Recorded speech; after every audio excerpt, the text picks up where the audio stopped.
The federal government will cap the number of student permits over the next 2 years. It's part of the government's response to the housing crisis amidst concerns about the impact of growing numbers of international students on the housing market. In some provinces, the total reduction in permits will be approximately 50%, with a specific goal of taking action against private colleges. We hear the word bad actors bountied around. I know my institutions are under heavy regulation inside the province of Ontario, and we wouldn't want it any other way. We have more reaction from the National Association of Career Colleges coming up, but first let's hear from the minister responsible. Immigration Minister Marc Miller joins me now here at the Cabinet Retreat in Montreal. Minister, welcome back to the show. Thanks for having me on, David. Yeah, you spoke today when you announced this cap about bad actors offering sham degrees, and some of these institutions need to close, in your view. How many institutions do you think need to close in Canada? Well, if you look at, it's hard to estimate, David, and I think this is where you look at the limit of the federal government to be able to go in jurisdictionally and close places. But certainly, if you look at places in Surrey or Brampton and Mississauga, as well as elsewhere, you see degree-granting institutions that are giving fake business degrees, and basically people are working during the week, doing some work on the weekend, and then getting, perhaps a 3-year ability to work in Canada, and then hoping that they'll be able to stay here.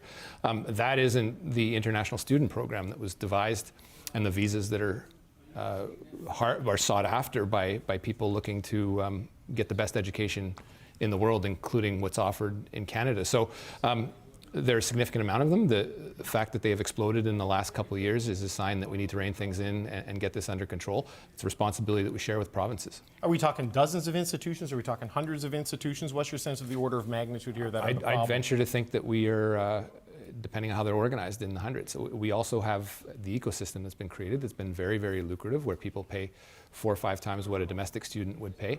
And no one's immune from that. The largest institutions in Canada to the smallest. This has become big business, and you have a lot of players trying to make a quick buck out of this. And the question to the government of Canada, obviously, given the economic impact of this, is this money that we really want or need in Canada? And I see it as a short-term gain with a lot of long-term pain, and we need to sort of change that conversation. You mentioned 3 specific areas: Brampton, Mississauga, and Surrey. So is this really a British Columbia and Ontario problem, at least in terms of scale? No one's immune to it. I mean, what we've seen, there are very few provinces that will not be hit by the cap that we impose today. There are some provinces that have been regulating this better than others, and there are some that just haven't availed themselves of the international students as others have. I named Ontario and BC. But there will be significant ratcheting back in other provinces as well, with the exception of Saskatchewan, Alberta, Newfoundland, Quebec, and the territories. So this is significant, but given the increase that we've seen over the last 3 years, it's something that we need to get under control.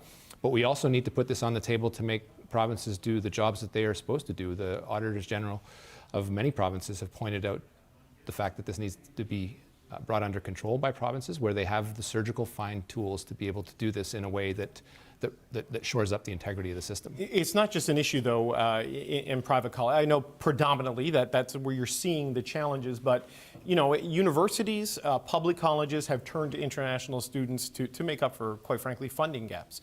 So as you impose this cap, and you talk about Ontario and BC, we're almost certainly going to see their allotments go down in terms of their number of permits. The knock-on effect of that, as maybe legitimate institutions are captured in this change.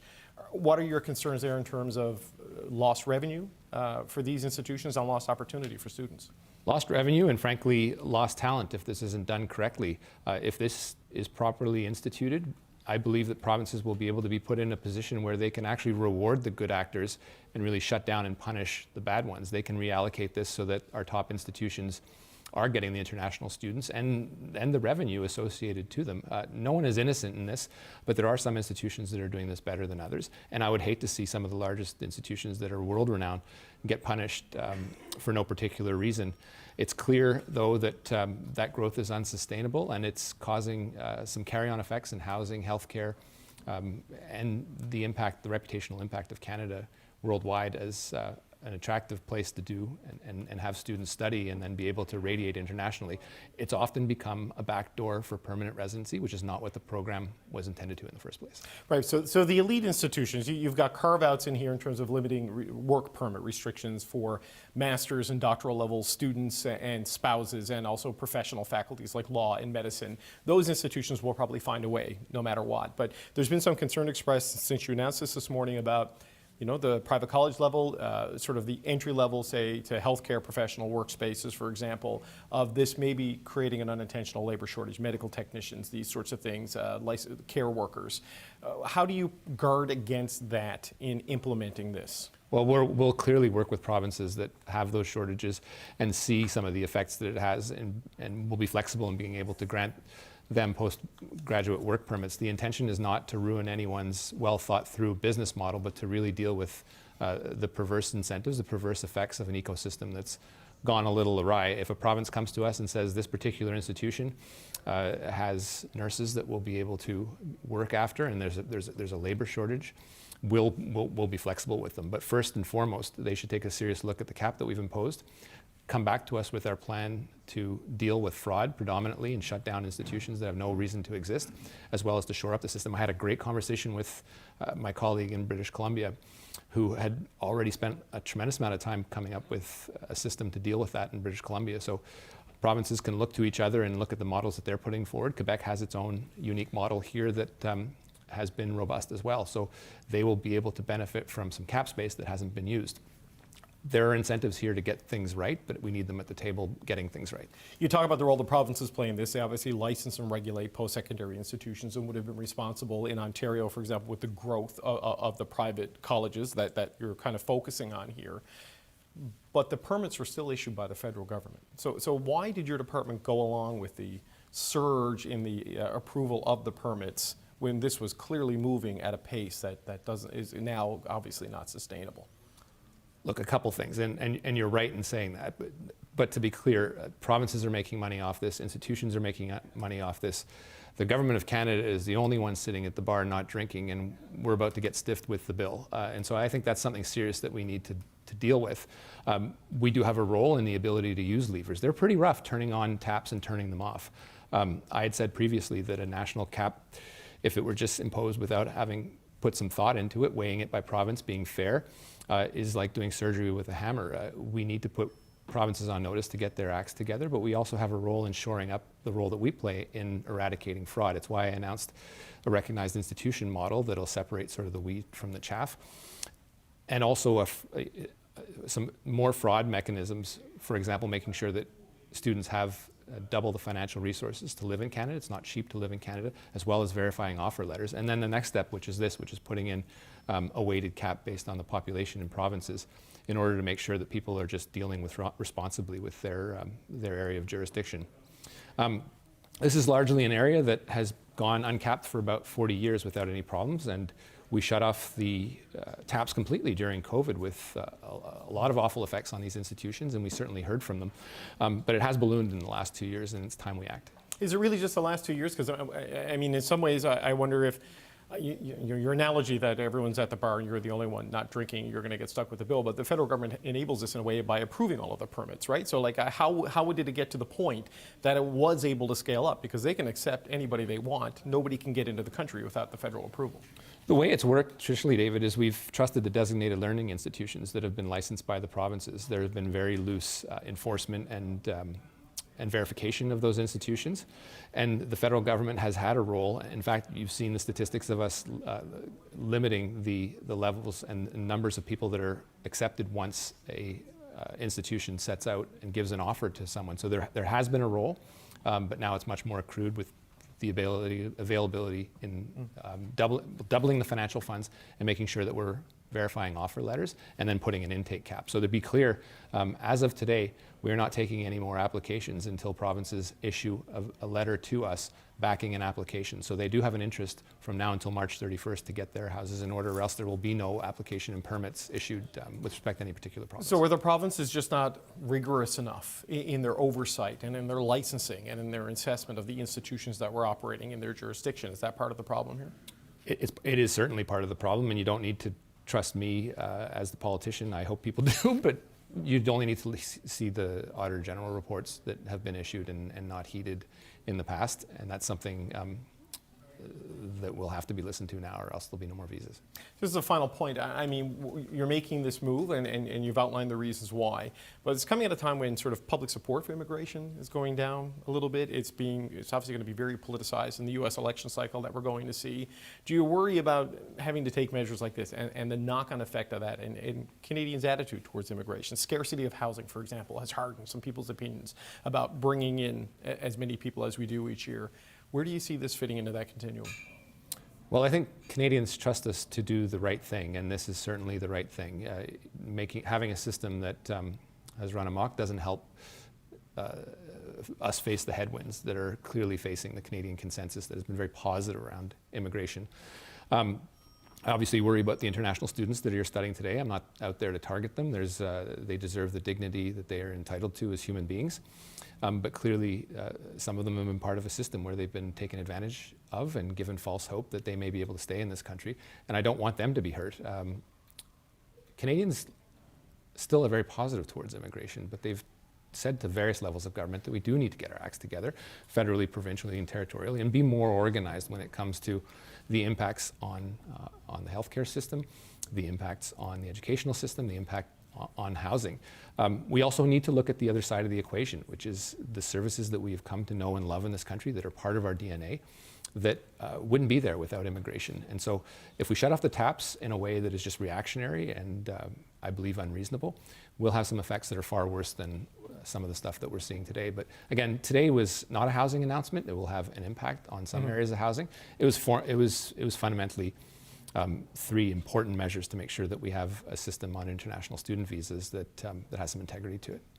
Immigration Minister Marc Miller, thanks for your time. Thanks, David. All right, we're going to turn now to reaction from colleges. The new federal rules around international students may be primarily aimed at private colleges, particularly those deemed to be bad actors. I'm joined by Michael Sangster, CEO of the National Association of Career Colleges. Michael Sangster, it's good to meet you. Thank you for joining us. Thank you for having me, David. I wonder what you made of what Minister Miller said there, that there are potentially hundreds of institutions that need to close because of the role they play in what he considers to be a bad faith system. Well, there's a lot to unpack there with what the minister said. And I'd just like to jump off by saying we actually support the vast majority of the actions he's been taking. There is an issue that needs to be solved across the whole post-secondary education system around international students. And we do need to make sure we're offering a robust and appropriate system in place for international students who come here. I can't comment on the number of institutions that are my members that might be harmed by this. I will say this, the latest IRCC data says that less than 10% of international students are applying to come to our colleges. We don't believe we are the problem, but we are welcoming the opportunity to work with the province and the federal government, and his team has been excellent in working with us on finding the solutions. So you say less than 10% are applying to come to your members' colleges. Is every private college out there a member of your organization? Like is this an issue? You know what I mean by that question, and that the sector could be much larger than just who you represent. I represent about 550 colleges across Canada, and it's fair to say that we represent the major players in the sector. And the vast majority of international students that are in the country would be in our institutions, but I do not represent every regulated career college in Canada. Right. So do you agree then with the minister's assessment that there could be this subset of private institutions who may or may not be your members, who could be bad faith actors, essentially diploma mills and backdoor entranceways into Canada, and that is an issue that needs to be dealt with, or is he overstating the problem there, sir? I won't put words in the minister's mouth. I will say this. We work closely with our provincial associations, and we've been working closely with the Department of Immigration to find solutions when problems do arise. I think there's going to be a lot of financial pressure on institutions, not just mine, with these changes that have come in today. That being said, we do support these changes. We do support his increase in funding that students must come to the country with. We think these are important actions that must be taken.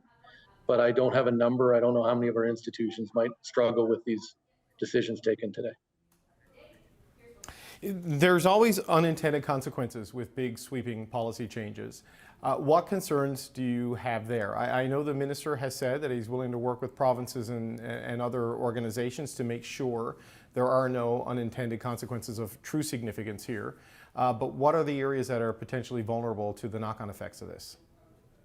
Well, I'm concerned about one major one. We're training the workforce that's needed in this country right now. We're training the support workers. You spoke to the minister about the healthcare system. We're training a lot of those long-term care support workers. We're training logistics people. We're training cybersecurity people. And if we're not driving training more individuals to help feed the economy, to help feed those labor force needs, and I was encouraged by the minister's earlier comments that he is focused on labor force needs when he made his last changes. So we're going to continue to work with the provinces. I actually spoke to Minister Dunlop in Ontario today, and she reiterated her commitment to our sector and the great work that we do training workers. And if I might be a little, I'll make it a little personal for you, David. I'll talk about Keene College in Newfoundland and Labrador. The Federal Department of Labor Right. is, with TechNL, is making sure they're training the next generation of cybersecurity workers in Newfoundland and Labrador. We need to do that training. Right, and that, of course, is Craig Tucker's company, who is the vice chair of your organization, I believe, the vice chair of your board. Yes. But I appreciate the role that the private colleges play in it, and I don't think anyone is saying that the institution or the sector in general is illegitimate. But how do you explain, and as you say, it's beyond just the private colleges, this massive growth in the numbers over the last 2 years? Because the minister said that they've been able to have an uncapped international student system for decades now, but what they've seen in the last 2 years, the numbers that were accepted to get into colleges in Canada were much higher than what was even approved to come into Canada. How do you explain that? We do see some individuals who are accepted to attend one of our colleges and then will be accepted to work to study in a community college or a university. And they will transfer over because of the postgraduate work permit that those institutions are able to offer that my members are not able to offer. We've seen that. I want to go back and just comment quickly. His comments about Brampton and Mississauga and Surrey, we agree. We have the same concerns. Communities cannot be overwhelmed with international students, and that's why we've been working with his department and the government of Ontario to try and find solutions to those issues. But we cannot add more students in some of those communities. One of the issues, of course, is housing. And while this isn't a housing announcement, there is the potential to reduce competition for student housing in particular. And the argument we heard from people like Mike Moffat, who's an economist who presented here today to Cabinet, was that the growth in the student population creates an incentive for investors to buy a family home, turn it into student housing, and that takes stock and supply out of the market and makes things more difficult. Universities often have residences or some measure of student housing that doesn't necessarily exist in the private college system. What role do you think your industry can play in dealing with some of the housing challenges that international students are creating? So we have partners that we're working with, like Forest Day and others that we're going to be announcing soon, where we try and coordinate more of that housing for our members. This housing issue has become a new concern.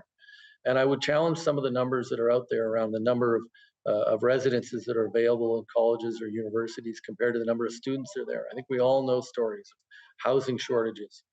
We are working hard on that. I would add, we need to build more houses, and the people we train are the ones who build those houses. Our skilled trades colleges do a wonderful job. So Michael Sangster, I mean, what is the bottom line of these policy changes for your sector and post-secondary education writ large? Because we've seen international students become an important source of revenue for public colleges and public universities as well. I mean, what do you think the bottom line to this change would be for the 550 institutions you represent? There will be an impact for some institutions. I will say this, it is a lot less than is being assumed because we don't believe we have the numbers in our institutions. We've called on governments to release the numbers of where international students are placed, and we would welcome that. I don't think we're going to have the impacts that people assume we're going to have. Michael Sangster, CEO of the National Association of Career Colleges. Thank you so much for your time today. Thank you.